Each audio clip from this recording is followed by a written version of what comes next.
Okay बच्चों, सो जो first chapter है हमारा वो है arrival of Europeans in India. जैसा कि आपने सुना था कि अंग्रेज भारत में आए थे और फिर भारत पर 200 मोर देन 200 इयर्स उन्होंने राज्य किया। ठीक है, तो उनकी आने की शुरुआत कहाँ से हुई थी और कैसे कैसे धीरे धीरे वो भारत में बसने लगे, बिजनेस कॉलोनीज बनाई उन्होंने, उस सब के बारे में इस चैप्टर में हमें पढ़ाया जाएगा। ठीक है, we have learned in the previous standard that many years ago our country was one of the leading country in the world. आपने सुना होगा और ये सच भी है कि पुराने समय में भारत बहुत ही रिच कंट्री था, बहुत ही अच्छा कंट्री था, बहुत ही धनवान कंट्री था। ठीक है, अलग अलग देशों से यहाँ लोग व्यापार करने के लिए, पढ़ाई करने के लिए आया करते थे। भारत को पुराने जमाने में सोने की चिड़िया भी कहा जाता था, गोल्डन बर्ड। ठीक है, our country was distinct in the whole world. The people of various country were being influenced by our culture and prosperity. अलग अलग देशों के अलग अलग लोग हमारे देश से बहुत प्रभावित थे, हमारे कल्चर और प्रॉस्पेरिटी के बारे में बहुत चर्चे हुआ करते थे पूरी दुनिया में। ठीक है, many people worldwide were eager to enter into trade with our country and earn wealth out of it. Bharat बहुत, जैसा कि मैंने बताया, भारत बहुत प्रॉस्पर कंट्री, बहुत धनवान कंट्री था। तो लोग यहाँ पे आकर या भारत के साथ व्यापार करना चाहते थे जिससे वो ज्यादा से ज्यादा धन कमा सके। ठीक है, अर्लियर द मर्चेंट्स यानी व्यापारी होता है। Earlier the merchants from the various countries came to India from north west by land route, since Constantinople was conquered by Turk Muslim for the purpose of trading for the years. Okay, तो क्या था, मर्च व्यापारी जो थे वो भारत में north west की तरफ से, यानी कि ये नॉर्थ वेस्ट देखो कहाँ पर है, ये नॉर्थ है और ये वेस्ट। तो इतने एरिया में लोग बाय लैंड रूट आया करते थे। और पहले तो आप जानते हो भारत का हिस्सा पाकिस्तान भी था, तो भारत का बॉर्डर काफी बड़ा था यहाँ पे। तो एशियन कंट्रीज से और यूरोप से वो लैंड रूट से ही कनेक्टेड था। ठीक है,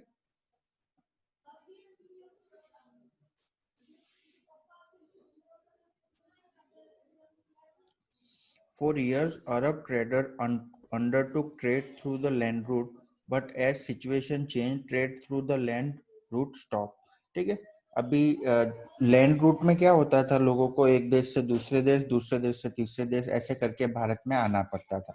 और ये जो जगह का नाम लिखा है ना, कॉन्स्टेंटिनोपल, ये एक कैनाल थी जिसको तुर्क मुस्लिम्स ने अपने अंडर में कर लिया था। वरना पहले व्यापारी उस कैनाल के थ्रू भारत में आया करते थे और शिप और जो भी वाटर ट्रांसपोर्ट था उसके जरिए ट्रेड चला करता था। बट क्योंकि वो उस हिस्से पर तुर्क्स ने अपना कब्जा कर लिया था, तो वहां पे से जो रास्ता था वाटर ट्रांसपोर्ट का वो बंद हो चुका था। ठीक है,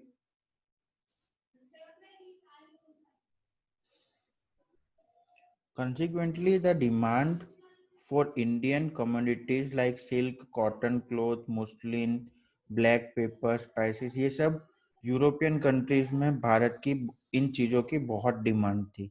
वहाँ के मार्केट में ये बेचकर या फिर ये रॉ मटेरियल से कुछ बनाकर बहुत ज़्यादा पैसा कमाया जा सकता था, वो कमाते थे। ठीक है, to take the advantage of this situation, many countries of Europe started searching for a sea route to India. और इसी वजह से उन्हें भारत का कोई समुद्री रास्ता, कोई दूसरा समुद्री रास्ता ढूंढने की जरूरत महसूस हो रही थी, क्योंकि समुद्र के सहारे ही व्यापार उस जमाने में किया जाता था। आज भी जो हैवी चीजों का जो व्यापार है वो समुद्र के द्वारा ही किया जाता है। ये देखिए मैप, अर्लियर इंडिया जो था यहाँ पे था। ठीक है, और ये लैंड रूट के द्वारा ये जो अरेबियन कंट्रीज है इनसे कनेक्टेड था इंडिया। बट यहाँ पर क्योंकि यहाँ पर तुर्क यहाँ पर किसने राज कर लिया था? यहाँ पर तुर्क मुस्लिम्स ने राज कर लिया था इस जगह पर, कॉन्स्टेंटिनोपल पर। तो इसकी वजह से यूरोप वालों के लिए ये रास्ते बंद हो गए थे, इससे ऊपर यूरोप कंट्री, तो उनको सी रूट ढूंढना पड़ रहा था। तो ये देखिए, पहला सी रूट यहाँ से स्टार्ट हुआ था, इतना लंबा, ये वाला काफी बड़ा था ये सी रूट, ठीक है। अगर ये यहाँ से ही बीच में से पहुंच जाते तो कितना कम डिस्टेंस उनको कवर करना पड़ता, बट क्योंकि तुर्कियों ने कॉन्स्टेंटिनोपल को अपने कब्जे में कर लिया था, इसकी वजह से तकलीफ हो रही थी, ठीक है।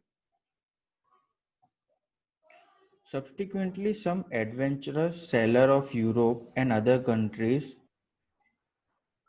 started the search of sea route to come to India, ठीक है। धीरे धीरे बहुत सारे जो सेलर्स थे, जो एक्सप्लोरर्स थे, जो समुद्री यात्राएं करते थे और अलग अलग जगहों पर जाते थे या अलग अलग कंट्रीज की कोई के रास्ते ढूंढा करते थे, उन्होंने बहुत कोशिश की भारत ढूंढने की, ठीक है। क्रिस्टोफर कोलंबस, कोलंबस कौन था, अब उसके बारे में हम पढ़ते हैं, ठीक है। Columbus, an Italian explorer, was one of the brave sailors who ventured out to find the sea route to India, ठीक है। सबसे पहले इसने ये मन बनाया कि वो भारत का सी रूट, यानी भारत तक समुद्र के द्वारा कैसे पहुंचा जाए, उसका पता सबसे पहले वो लगाएगा, ठीक है। He thought that one can go to the east via west also, ठीक है। अब इसका ये मानना था कि ईस्ट में अगर हमें जाना है, जैसे कि तो हम वेस्ट के थ्रू भी जा सकते हैं, मतलब अर्थ गोल है ना, इसलिए।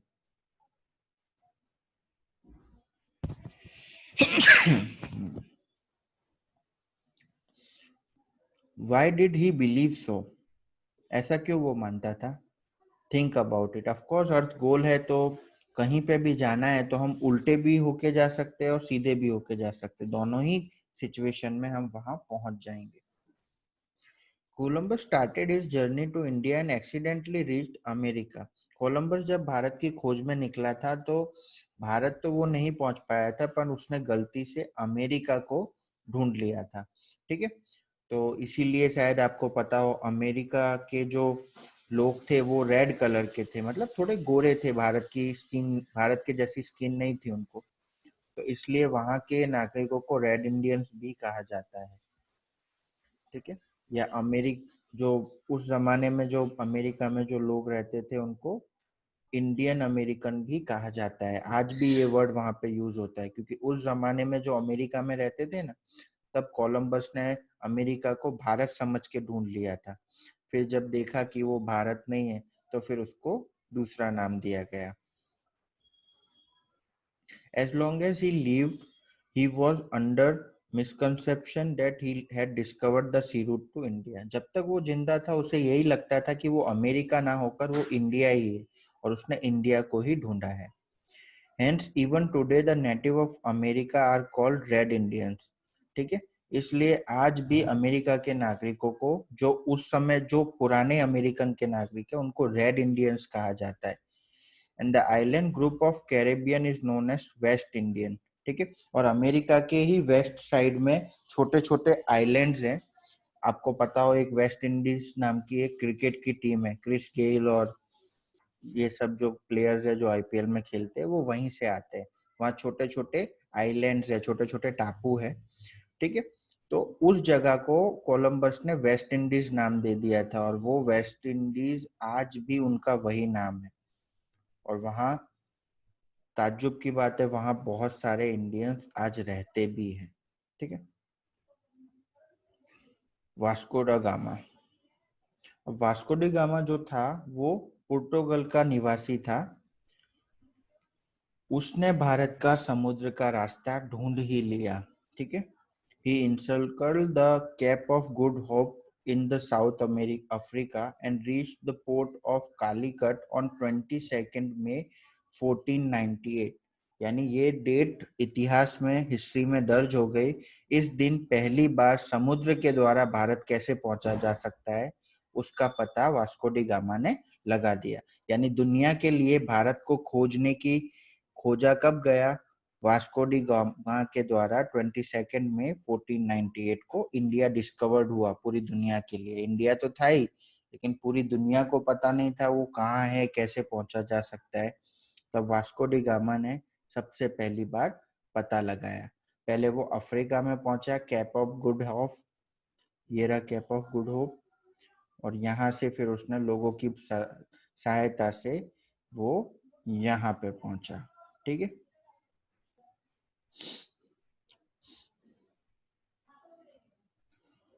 then ruling king of Calicut, Zamorin gave permission to Portuguese to trade।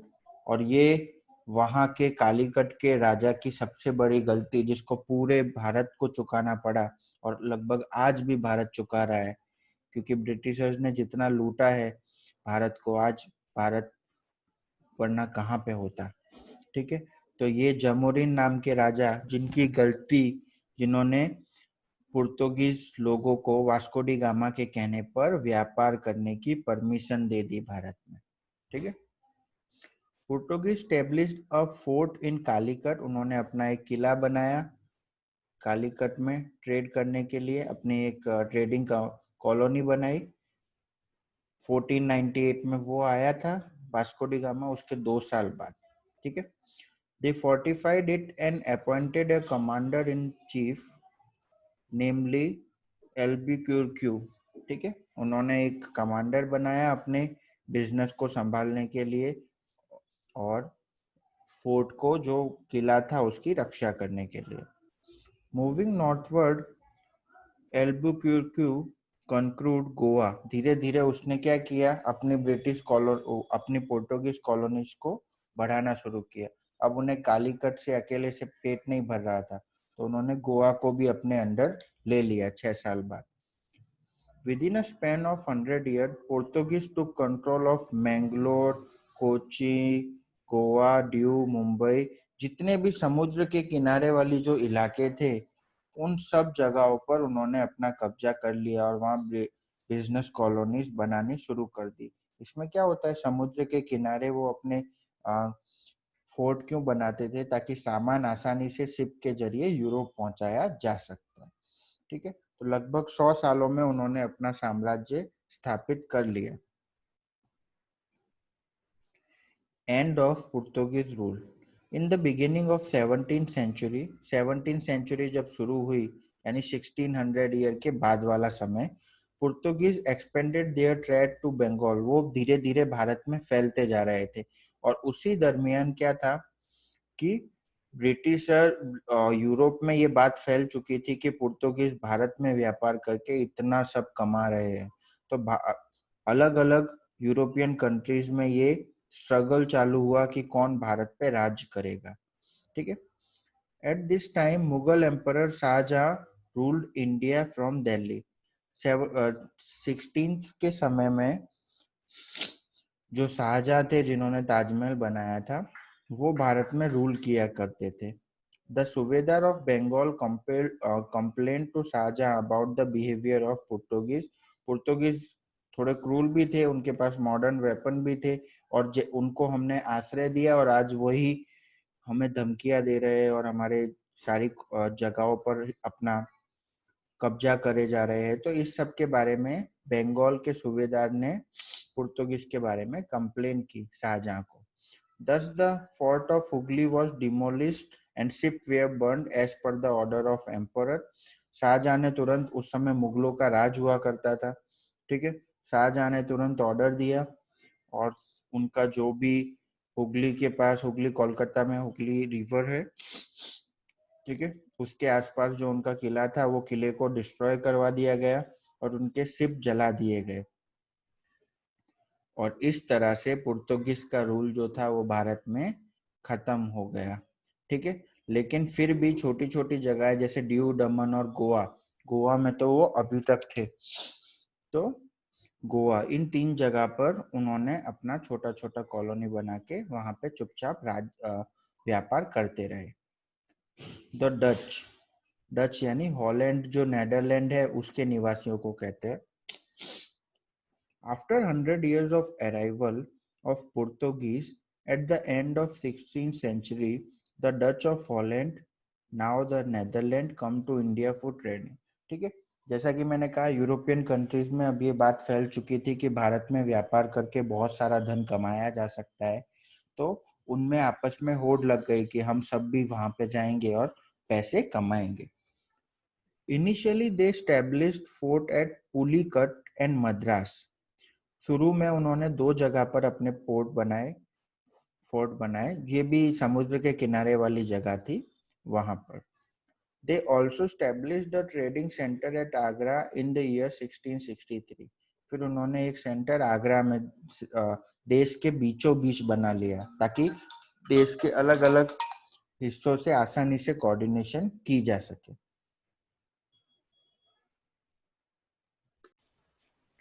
Meanwhile British also arrived in India. फिर ब्रिटिश जो थे ब्रिटेन के और इंग्लैंड के और ये सब जो आसपास की इंग्लैंड, ब्रिटेन और आयरलैंड, ये सब के निवासी जो थे ना, इनको ब्रिटिशर्स कहा जाता था। तो ब्रिटिशर्स भारत में आ गए। The Dutch could not withstand the competition against British. Britain उस जमाने में सबसे बड़ा, सबसे ताकतवर, one of the most powerful country था, तो इसलिए उनके सामने किसी के टिकने की हिम्मत नहीं थी। तो ये जो छोटे मोटे जो यूरोपियन कंट्रीज थे वो फिर छोटी छोटी कॉलोनीज बना के ही रहते थे, और ब्रिटिशर्स ने बड़े बड़ी जगहों पर अपना राज्य स्थापित कर लिया था। During the region of Queen Elizabeth of England in the year 1600 common era, CE यानी common era, the British established East India Company. ठीक है, फिर क्वीन एलिजाबेथ के डिसीजन के बाद, ऑर्डर के बाद, ब्रिटिशर्स ने भारत में ईस्ट इंडिया कंपनी सेट की थी। ये कोलकाता में की थी सबसे पहले। This company belong to merchants who wanted to increase their wealth by undertaking trade with India. ये कंपनी उन व्यापारियों के लिए की गई थी जो व्यापारी अपने ज्यादा पैसे कमाना चाहते हैं भारत में व्यापार करने के लिए।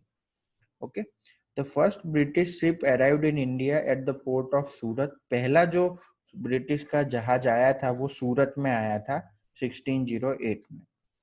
Captain W Hawkins, the captain of ship, was the first British to set foot in India. ये पहले ब्रिटिशर्स थे जो भारत में जिन्होंने कदम रखा। He met जहांगीर, जहांगीर जो था शाहजहां का पापा और अकबर का बेटा, but did not get his permission to trade। ठीक है, जहांगीर ने, पर मुगल्स जो थे उन्होंने सच में काफी उनकी वजह से थोड़ा ब्रिटिशर्स थोड़ा लेट भारत आ पाए। उन्होंने कभी परमिशन ही नहीं दी उनको ट्रेड करने की। Thereafter, Sir Thomas Roy arrived in India, who acquired the permission to establish a trading center in Surat. Later, Delhi went into the hands of Shahjahan. Shahjahan gave permission to British to carry out trade in Bengal. बाद में शाहजहां ने उनको trading करने की permission दे दी। कहां पर दे दी? बंगाल में। ये भी एक बहुत बड़ी गलती थी। ठीक है, क्योंकि इनका जो ट्रेड स्टार्ट हुआ ना ब्रिटिशर्स का, वो बंगाल से ही हुआ था।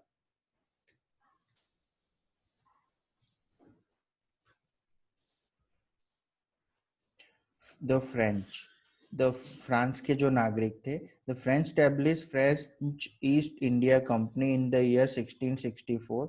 इन्होंने भी अपनी ईस्ट इंडिया कंपनी बनाई 1664 में। उनका भी वही मोटिव था जो बाकियों का था। दे स्टैब्लिश फैक्ट्रीज इन सूरत, मसूलीपट्टनम, पौंडीचेरी। उन्होंने और 3 जगह पर अपनी फैक्ट्रीज डाली। The head of French company was Joseph Francisco Dupleix, who had the desire to expand European rule in India। ठीक है, अभी जोसेफ का क्या मोटिव था? वो यूरोप का जो साम्राज्य था वो भारत में एक्सपेंड करना चाहता था। Thus, the French and British stood in competition against each other to become strongest European company. Britishers ने अपनी कंपनी बनाई दी थी ईस्ट इंडिया, और फ्रांस वालों ने भी एक और बना दी। अब ये दोनों आपस में कंपटीशन में लग गए थे कि कौन ज्यादा अर्न कर सकता है, और जो ज्यादा अर्न करेगा, जिसके पास ज्यादा पैसे होंगे, वही ज्यादा पावरफुल कंट्री बन जाएगा। There were innumerable disputes and battle, and finally British emerged as a winner. ठीक है, उनमें आपस में लड़ाई होती रहती थी यूरोपियन कंट्रीज में, और क्योंकि ब्रिटेन जो था वो सबसे ताकतवर देश था यूरोप कंट्रीज की बात करें तो उनके सामने किसी के लिए भी टिकना उतना संभव नहीं था, और फाइनली ब्रिटिश जो था वो सभी यूरोपियन कंट्रीज में सबसे ताकतवर उभर कर आया। However, French retained their control over the trading center of Pondicherry, Mahi and Chandranagar. फिर भी फ्रेंच पुर्तगालीज की तरह छोटी छोटी कुछ जगहों पर अपने ट्रेडिंग एक्टिविटीज को चालू रखने में कामयाब रहा था। ठीक है, तो बच्चों इसका जो सेकंड पार्ट है वो हम